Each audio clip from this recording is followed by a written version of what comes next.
जरा सोच कर देखिए, आप अपने परिवार दोस्तों के साथ एक साधारण समुद्री यात्रा पर निकले हो, जहां नीला समंदर, ठंडी हवा और शांत वातावरण है, जहां आप सभी अपनी नाव पर एंजॉय कर रहे हैं। लेकिन कुछ ही घंटों में सब कुछ बदल जाता है। भयानक तूफान उठता है, नाव रास्ता भटक जाती है और जब आपकी आंखें खुलती है, आप खुद को एक वीरान टापू पर पाते हैं, जहां आपको दूर दूर तक कोई भी नहीं दिखाई देता। लेकिन दोस्तों, आप भगवान के एहसानमंद हो कि ये घटना आपके साथ नहीं हुआ है। यह कहानी है उन लोगों की जिनकी किस्मत ने उन्हें ऐसी जगह पर पहुंचा दिया था जहां से निकलना किसी के लिए भी नामुमकिन था। साल था 1965। टोंगा देश के 48 लोग, जिसमें छोटे बच्चे, युवा, महिलाएं और बुजुर्ग भी थे, एक नाव से यात्रा करने निकलते हैं। ये कोई बड़ी यात्रा नहीं थी, पास के टापुओं तक मछली पकड़ने और थोड़ा घूमने फिरने की योजना थी। लेकिन उन्हें ये नहीं पता था कि ये योजना उनकी जिंदगी बर्बाद कर देगी और 13 साल तक मौत से लड़ना पड़ेगा। जैसे ही वे समुद्र में कुछ किलोमीटर आगे बढ़े,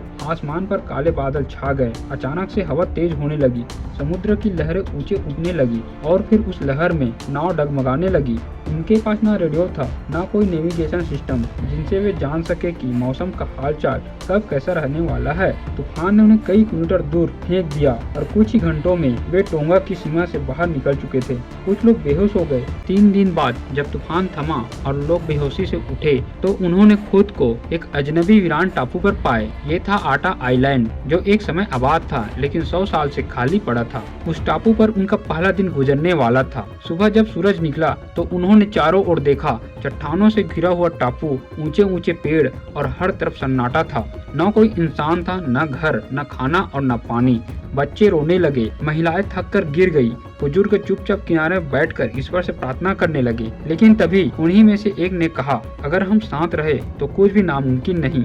चलो जीने की शुरुआत करते हैं। यहीं से शुरू होती है इनकी 13 साल की लंबी लड़ाई। उनके लिए सबसे ज्यादा जरूरी था पानी का, इसलिए उन्होंने पत्ते से टपकते पानी को इकट्ठा करना शुरू किया। फिर उन्होंने बारिश के पानी को रोकने के लिए गड्ढे खोदे और पत्थरों से पानी को एकत्रित किया। आग जलाना मुश्किल काम था, इसके लिए उन्होंने पत्थरों को रगड़ते हुए कई बार कोशिश की। कई असफलताओं के बाद एक दिन आग जल ही जाती है और पूरे लोग खुशी से उछल पड़ते हैं। रहने के लिए झोपड़ियां बनाना शुरू किया, लकड़ियां काटी गई, पत्तों की छतें डाली गई, हर कोई काम पर लग गया। अगली समस्या थी खाने की, तो इसके लिए टापू पर जो कुछ जंगली मुर्गियां और सुअर जैसे जानवर थे, उन्होंने उन्हें पकड़कर पालना शुरू किया। नाव में कुछ बीज बचे थे जिन्हें उन्होंने जमीन में बोया, जो धीरे धीरे सब्जियां उगने लगी। समंदर से मछली पकड़ने के लिए भाला, जाल और फंदे बनाए।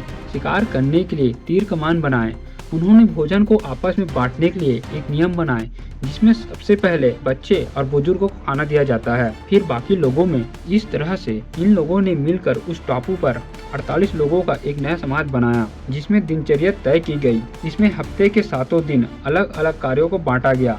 शिक्षा की व्यवस्था की गई। जो लोग पढ़े लिखे थे वो उन्हें पढ़ाने लगे। जो थोड़ा चिकित्सा के बारे में जानते थे, उनके द्वारा बीमारों और घायलों के लिए एक जगह बनाई गई जहां सभी का उपचार होने लगा। हर दिन सुबह एक सभा होती थी, वहां दिन भर की जिम्मेदारियां बांटी जाती थी। हर शुक्रवार को छोटा सा सांस्कृतिक कार्यक्रम होता था, जिसके अंतर्गत गीत गाते थे, कहानियां सुनाई और सुनी जाती थी और खेल खेलते थे। दिन बीतते गया। एक बार एक युवक पेड़ से गिर गया, उसकी टांग टूट गई। सभी ने मिलकर पट्टी बांधी, जड़ी बूटियों से इलाज किया। एक बार एक महिला को गंभीर बुखार हुआ, 4 दिन तक उसकी देखभाल की गई और वो ठीक हुई। समय बीतने के साथ ही कुछ लोगों की मौत भी हुई, खासकर शुरुआती महीनों में, लेकिन सबने मिलकर उनके लिए स्मारक बनाया और प्रार्थना भी किए। ये सिर्फ जिंदा रहने की नहीं, इंसानियत को निभाने की कहानी थी। दिन बीतते गया। हर दिन वे समुद्र की ओर देखते। कोई जहाज, कोई नाव दिखते तो वे धुआं उड़ाते, पत्थरों से संकेत बनाते, लेकिन कोई भी नहीं आता। फिर साल आता है 1978। 1978 में एक दिन उन्हें एक नाव दिखी। उन्होंने आग जलाई, धुआं किया और ईश्वर से प्रार्थना करने लगे। वो नाव थी पीटर वार्नर, ऑस्ट्रेलियाई कप्तान की। उसने धुएं को देखा, नाव मोड़ी और जब वह टापू पर पहुंचा तो चकित रह गया। टापू के लोग पीटर वार्नर को अपनी कहानियां बताई। 13 साल बाद पीटर वार्नर उन लोगों को वहां से उनके देश छोड़े। जब वे सब टोंगा लौटे तो लोग उन्हें देखकर रो पड़े। उनकी वापसी की खबर अखबारों, टीवी और दुनिया भर में फैल गई। पीटर वार्नर ने कई युवाओं को स्कॉलरशिप दी, जिससे पढ़ाई में इन युवाओं की मदद हुई। कुछ डॉक्टर बने तो कुछ समाजसेवी और कुछ शिक्षक। उनमें से कुछ लोगों ने इस अनुभव को किताबों और कहानियों में बदला। यह कहानी सिर्फ एक सर्वाइवल की नहीं है, यह मानवता, एकता, भाईचारे और उम्मीद की सबसे सच्ची परीक्षा थी। जब आपके पास कुछ नहीं होता, तब आपका जज्बा और साथ ही सब कुछ होता है। अगर कहानी आपको अच्छी लगी हो तो चैनल को सब्सक्राइब कर वीडियो को एक लाइक कर देना, जिससे हम आपके पास ऐसे ही दिल को छू जाने वाली स्टोरी पहुंचाते रहें। जय हिंद दोस्तों।